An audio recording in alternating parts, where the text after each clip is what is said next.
it's a broad question, and it's really one that's exciting as well, in the sense that companies would even be forward thinking enough to say, the chances are in certain regions demographically, how do we ride for the people we want to be there for?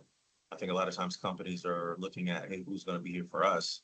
But in actuality, you have to arrive in a community. You have to, really build those relationships. And so if we could really adjust our mindset from how we can accommodate the community that these companies are in, and realize what you're dealing with and why you moved in that region, you'll have to then arrive for them in the sense of how do I make this a process where there can be longevity? What kind of training internally can we offer?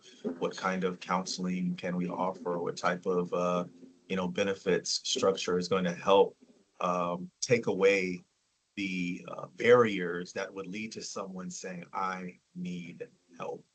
I don't see why we would want to have a corporation where people are walking around on facade mode. It's just going to end up with a product or a process that's going to mimic what the person's going through. It could have been better. And if we want to be better, we have to do it as one creator says, get better at being better for people. Because that's, as Tyson says, that's our greatest commodity, not in the sense that they're objects, but just, it's not about the process or us being a production company. It's about the people at the end of the day. But I think that's really how a company would really need to restructure itself and really look at itself in the mirror as it's relating to the demographic or geographic area that it's in, and saying, what are the things that are happening in our community, and how can we best be there and available for long term, for partnership and for families and for generations, and how sustainable is what we're doing while we're here, and how can we take, and I think, sorry, I'm answering this a long way, but how can we take the long route in thinking about Joe, who is X, Y, and Z, and who has this kind of situation? How can we impact at a different level for longevity for Joe to make a turnaround, as opposed to looking for ready-made individuals, which we ultimately do a lot of times, because we don't have that space to really say developmentally, what are we going to do for people and for team members? But looking forward in the future, and the environments that we're in, the traumas that people are coming from, we would better suit our companies if we stop thinking about them as output, as opposed to who's doing the input, and that's people every day. We appreciate John taking the time to speak with us on this, and hopefully if he catches the recording, he'll hear our gratitude. But Randall, we're grateful for you being here today as well. Do you have any thoughts on this particular topic? Yeah, sure. I'll maybe approach it in a little bit different angle here, but I think that if you're an employer and you're looking at this as an opportunity, or as let's say an applicant pool, because the one you've been swimming in is pretty shallow, maybe this will make the pool a little deeper. I think that's probably the wrong way to look at it. I think you've got to approach this in that it's the right thing to do.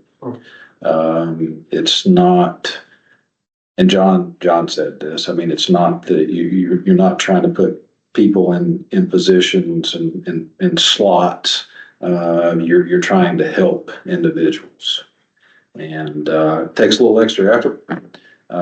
You may need to, my suggestion to companies who may be willing to try this is that you definitely need to find an individual or individuals who are bought in, who believe in what you're doing.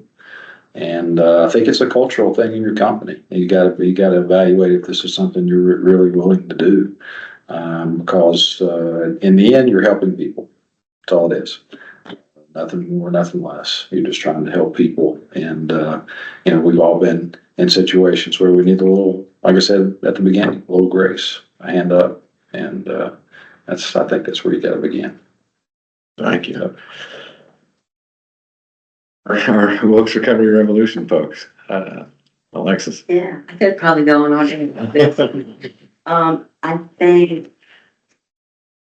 you know, when you look at turnover rates and, you know, things that really impact employers, you got to get to the root cause of why is this happening.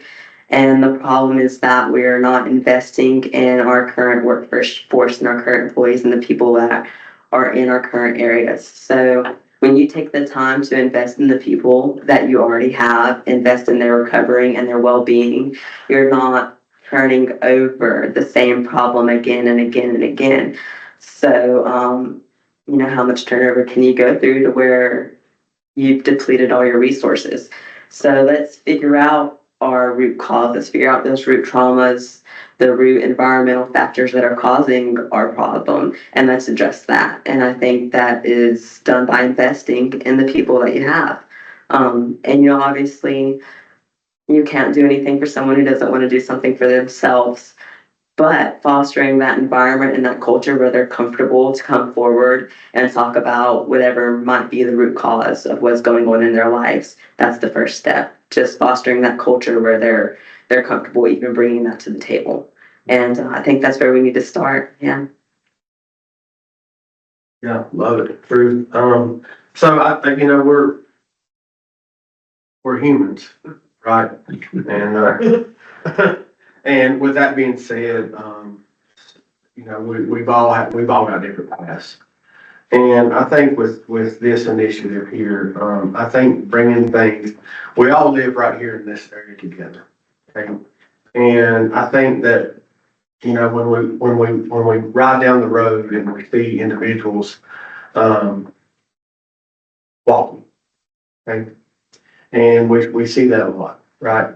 And what's our process? What's our thought behind that? You know, mine is for one, if I've seen them walking several days, what can I do? You know, what can I add to this to try to prevent this from happening?